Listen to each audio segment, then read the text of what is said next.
గౌరవింపబడతారు, అక్కడ దేవతలు కొనయాడుతారు, తిరుగుతారు అని చెప్పే భారతీయ సాంప్రదాయంలో ఒక మహిళ గురించి, దట్టు ఒక చెల్లి వరసయ్యే ఒక మహిళ గురించి నీచాతి నీచంగా ప్రసన్న కుమార్ రెడ్డి మాట్లాడిన మాటల్ని ఎవరైనా సమర్థిస్తారా?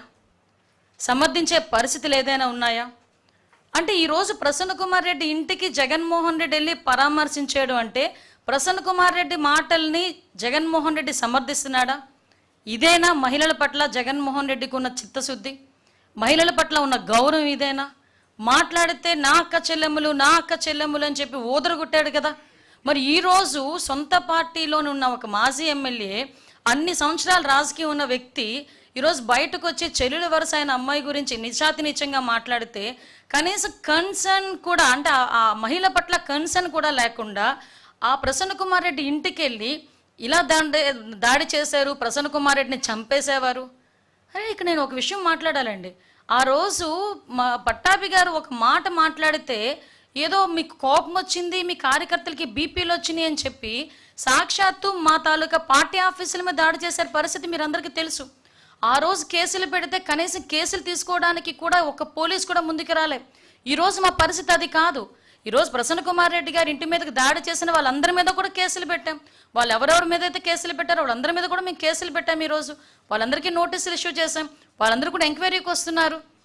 అంటే ఈరోజు ప్రజాస్వామ్యబద్ధంగా ఎవరికైనా అన్యాయం జరిగినా, పూర్వాపరాలు ఎలా ఉన్నా కూడా ప్రాథమిక విచారణ నిమిత్తం కేసులు పెట్టే బాధ్యత కూడా మేము తీసుకుంటున్నాం. ఈరోజు ప్రసన్న కుమార్ రెడ్డి గారి మాటల గురించి నాకు ఇక్కడే ఒకసారి అనిపిస్తుంటుందండి. జగన్మోహన్ రెడ్డి తన మానసిక స్థితి అని చెప్పి ఇందాక నేను అన్నాను ఒక మాట. ఆ మానసిక పరిస్థితి ఎలాంటిదంటే తల్లి గురించి చెల్లి గురించి కూడా నీచంగా మాట్లాడినా కూడా నోరు మెదపలే. నేను ఈ సందర్భంలో ఒక మహిళగా మాట్లాడుతున్నానండి. యాజ్ అ హోమ్ మినిస్టర్గా నేను మాట్లాడట్లే, నిజంగా ఒక బాధ కొద్దీ మాట్లాడుతున్నా. ప్రజలకు సేవ చేసుకోవాలి అనే మహిళలు రోడ్డు మీదకి వస్తే వాళ్ళకే రక్షణ లేకపోతే పరిస్థితి ఏంటి? ఈరోజు మేమందరం కూడా ప్రజాసేవ చేసుకోవాలని చెప్పి ఇంట్లోని భర్తల్ని పిల్లల్ని కూడా పక్కన పెట్టి రోడ్డు మీదకి వచ్చి మేము సేవ చేసుకునే పరిస్థితులు వస్తూ ఉంటే, ఇలాంటి ఆడవాళ్ళ మీద కూడా నోటికొచ్చినట్టు మాట్లాడే పరిస్థితులు కనిపిస్తూ ఉంటే, దానికి ఇటువంటి నాయకులు సమర్థిస్తూ ఉంటే ఈ సొసైటీ దేనికి వెళ్ళిపోతుంది? ఈరోజు ఒక్కసారి మనం కూడా ఆలోచన చేసుకోవాలి. ఇదే జగన్మోహన్ రెడ్డిని డైరెక్ట్ క్వశ్చన్ చేస్తున్నా. నిన్న మొన్న ఏదో ఎన్సీఎల్టీలో ఒక కేసు గెలిస్తే ఏదో గెలిచానని చెప్పి సంకలు గుద్దుకున్నాడండి. సారీ, ఈ పదం ఉపయోగించకూడదు. విజయం సాధించిన వీరుడిలాగా చాలా ఎక్కువగా ఆయన చాలా ఆనందపడిపోయి సాక్షి టీవీలో ఎక్కడెక్కడో ఏదేదో వేసుకున్నాడు. నువ్వు సాధించిన విజయం నీ తల్లి మీద, చెల్లి మీద. ఆ తల్లి గురించి దేని గురించి? ఒక ఆస్తి పంపకాల గురించి.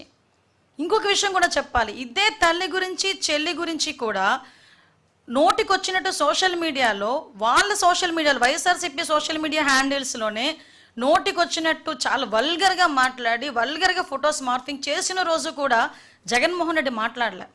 నాకు దీన్ని బట్టి అర్థమైంది ఏంటంటే, జగన్మోహన్ రెడ్డికి తల్లి, చెల్లి అలాంటి ఆ ఎమోషన్స్ ఉండవేమో నాకు తెలిసి. కనీసం ఒక మహిళ అనే ఎమోషన్ కూడా ఉండదేమో. ఇక్కడ ఒక ఎగ్జాంపుల్ కూడా చెప్పాలి. గౌరవ ముఖ్యమంత్రి గారు చంద్రబాబు నాయుడు గారు భారతీరెడ్డి గారిని ఒక సోదరిగా భావించి, అదే భారతీరెడ్డి గారి గురించి మా పార్టీలో ఒకరు కొంచెం అవుట్ ఆఫ్ ద లైన్ దాటి మాట్లాడితే ఇమీడియట్గా వాళ్ళ మీద కేసు పెట్టి వాళ్ళందరినీ కూడా జైలుకి పంపించిన పరిస్థితి నేను గుర్తు చేస్తున్నాను. ఈరోజు మాట్లాడితే జగన్మోహన్ రెడ్డి పోలీసుల మీద పడతాడు. పోలీసులు మాకు పర్మిషన్స్ ఇవ్వట్లేదు, పోలీసులు మమ్మల్ని అడ్డగిస్తున్నారు, ఎక్కడ పడితే అక్కడ అడ్డగిస్తున్నారని ఇష్టానుసారంగా మాట్లాడతాడు. నేనేమంటానంటే, జగన్మోహన్ రెడ్డి ఈ మధ్య కాలంలో జరిగిన యాత్రలు చూస్తానండి. సాధారణంగా మ్యాక్సిమం ఎక్కడెక్కడ దర్శి వెళ్ళాడు, పొగాకు రైతుల్ని పరామర్శిస్తున్నాను అని చెప్పాడు. ఇది పరామర్శల బల ప్రదర్శన. First of all Jaganmohan Reddy మాకు సమాధానం చెప్పాల్సింది, పోలీస్ డిపార్ట్మెంట్కి కూడా ఇన్ఫర్మేషన్ ఇవ్వాల్సింది. నువ్వు పరామర్శకి వెళ్తున్నావా, బల ప్రదర్శనకి వెళ్తున్నావా, మీటింగ్ పెట్టుకుంటున్నావా? నువ్వు పరామర్శకి వెళ్తున్నావు, ఎస్, మీరు ఎంతమంది వస్తారో చెప్పండి, మేము దానికి తగ్గట్టుగా మేము సెక్యూరిటీ ఇస్తామని చెప్పి మా డిపార్ట్మెంట్ వాళ్ళు అడుగుతున్నారు. మేము ఇంతమందే వస్తున్నాము అని చెప్తున్నారు. కానీ మీరు తీసుకున్నది ఏంటి? బల ప్రదర్శన చేస్తున్నారు. ఒక చనిపోయిన వాడి ఇంటికి వెళ్ళినప్పుడు కూడా మీరు బల ప్రదర్శన చేస్తారు. ఒక రైతులను పరామర్శించడానికి వెళ్ళినప్పుడు మీరు బల ప్రదర్శన చేస్తారు. లేదు ఒక గాంజాయి బ్యాచ్ని పరామర్శించడానికి వెళ్ళినప్పుడు మీరు బల ప్రదర్శన చేస్తారు. లేదు ఒక సంవత్సరం తర్వాత చనిపోయిన వ్యక్తిని ఇంటికి వెళ్ళి పరామర్శించడానికి వెళ్ళినప్పుడు మీరు బల ప్రదర్శన చేస్తారు. కాదు, మేము మీటింగ్ పెడతామంటే చెప్పండి, మేము పర్మిషన్ ఇస్తాం. దానికి తగ్గ సెక్యూరిటీ వైజ్గా మేము పోలీస్ బందోబస్తు ఏర్పాటు చేస్తాం. మీరు పరామర్శకి వెళ్తున్నారంటే మేము ఎప్పుడు కూడా హౌస్ అరెస్ట్ చేయలేదే, మేము ఎప్పుడు కూడా నో అనలేదే. మీరు ఎంతమంది వస్తారు, మీరు ఒక పర్ఫార్మా ఇస్తున్నాం, మీరు ఎంతమంది వస్తారు, ఎక్కడికెక్కడ దిగుతారు, ఎక్కడ హెలిప్యాడ్ పెడుతున్నారు, ఎన్ని కిలోమీటర్లు మీరు వెళ్తున్నారు, ఇదంతా కూడా క్లియర్గా రాసి ఇవ్వండి. దీనికి తగ్గట్టుగా మేమందరం కూడా మేము మీకు ఏర్పాటు చేస్తాము అని చెప్పేసి బందోబస్తు ఏర్పాటు చేస్తామని డిపార్ట్మెంట్ వాళ్ళు చెప్తే, డిపార్ట్మెంట్ వాళ్ళకి చెప్పేది ఒకటి, వీళ్ళు చేసేది ఒకటి. పోనీ ఏదో రకంగా చేస్తున్నారు కదా, మాకు తగ్గట్టుగా మేము బందోబస్తు ఏర్పాటు చేసుకోవాలి, పబ్లిక్కి ఇబ్బంది కలగకూడదు, జనాలకి ఇబ్బంది కలగకూడదు అని మా తాపత్రయం కొద్దీ మేము పనిచేస్తూ ఉంటే తిరిగి పోలీసుల మీద నోటికి వచ్చినట్టు మాట్లాడే పరిస్థితులు కనిపిస్తూ ఉన్నాయి. ఈరోజు మనం చూస్తే అండి, ఒక గాంజా బ్యాచ్ని పరామర్శించడానికి తెనాలి వెళ్తాడు. అసలు వాళ్ళందరూ పోలీసుల మీద తిరగబడ్డ ఒక గాంజా బ్యాచ్ గురించి తెనాలి వరకు వెళ్ళి సమర్థించాడంటేనే ఒకసారి జగన్ తాలూకా మానసిక పరిస్థితి మనం అర్థం చేసుకోవచ్చు. జూన్ 4వ తారీఖు 2024లో ఒక వ్యక్తి బెట్టింగ్ యాప్ల్లో డబ్బులు పోగొట్టుకుని సూసైడ్ అటెంప్ట్ చేసి 2-3 రోజుల తర్వాత చనిపోతే అతన్ని పరామర్శించడానికి 1 సంవత్సరం తర్వాత వెళ్ళి 3 ప్రాణాలు తీసిన పరిస్థితి. ఈరోజు మనం ఆ క్యాన్వాయ్లో గనక అబ్జర్వ్ చేస్తానండి, వెళ్తున్నంతసేపు కూడా నెమ్మదిగా వెళ్ళటం, కావాలని అభివాదాలు చేసుకుంటూ వెళ్ళటం, తోపులాటలు జరిగేటట్టుగా క్రియేట్ చేయటం లేదు. బండి కింద ఒక మనిషి పడిపోతే స్పృహ ఉండదా అంటే నాకు అర్థం కాదు. ఒక బండి కింద ఒక చిన్న కుక్కపిల్ల పడితేనే మనకు తెలుస్తుంది.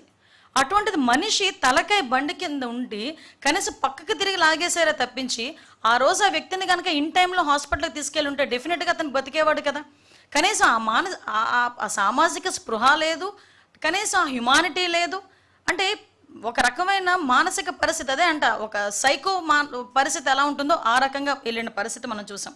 అదేవిధంగా మీ అందరికీ తెలుసు, రాప్తాడు వెళ్ళాడు, హెలికాప్టర్ ఏదో కన్నం పడిందని అక్కడ ఒక రకమైన డ్రామా ఆడాడు. చిత్తూరు బంగారుపాలెం వెళ్ళాడు, అక్కడికి వెళ్ళి ఒక ఏకంగా మామిడి పళ్ళు అన్నిటిని తెలిసి రోడ్డు మీదకి తీసుకొచ్చి రోడ్డు మీద పడేసి పంటని నాశనం చేసేటట్టుగా తొక్కించుకొని వెళ్ళిపోయారు. దాని గురించి పాప రైతు బయటకు వచ్చి ఆ రైతుకి ఈ రోజుకి కూడా డబ్బులు ఇవ్వకపోతే వాపోయిన పరిస్థితి. సంవత్సరం అంతా కష్టపడి పండించిన పంట నేలపాలైపోయింది, తొక్కించి పడేశారని ఆ రైతు కంటనీరు పెడతా ఉంటే దాని గురించి కూడా స్పందించిన పరిస్థితి వీళ్ళు ఈరోజు మాట్లాడుతున్నారు. పైగా బయటకు వచ్చి మాట్లాడతాడండి ఈరోజు మన జగన్మోహన్ రెడ్డి, ఫార్వర్డ్ చేస్తే వాట్సాప్లో ఫార్వర్డ్ చేస్తేనే కేసులు పెడుతున్నారు అని మాట్లాడుతున్నాడు. జగన్మోహన్ రెడ్డి గారు